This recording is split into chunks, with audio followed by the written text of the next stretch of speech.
یکی از بهترین روزهای هفته روز جمعه هست. یکی از بهترین روزهایی که آفتاب بر اون طلوع کرده روز جمعه هست.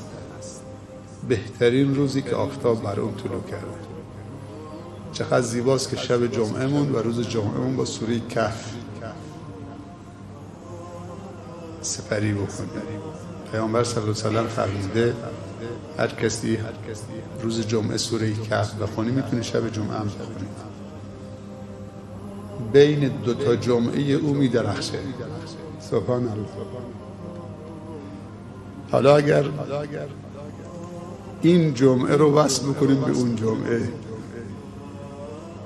جمعه بعدی رو وصل بکنیم به اون جمعه با تکرار سوره کهف،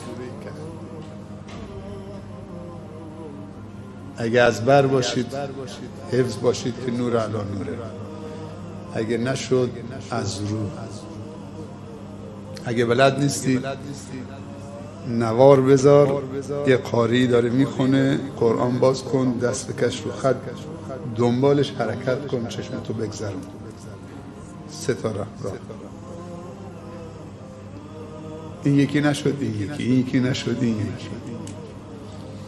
حالا اگر این تلاوت و این استماع همراه با فهم معانی این سوره باشه دیگه اصلا نور علی نور میشه. شما اگر میفهمیدید این آیاتی که با این زیبایی داره تلاوت میشه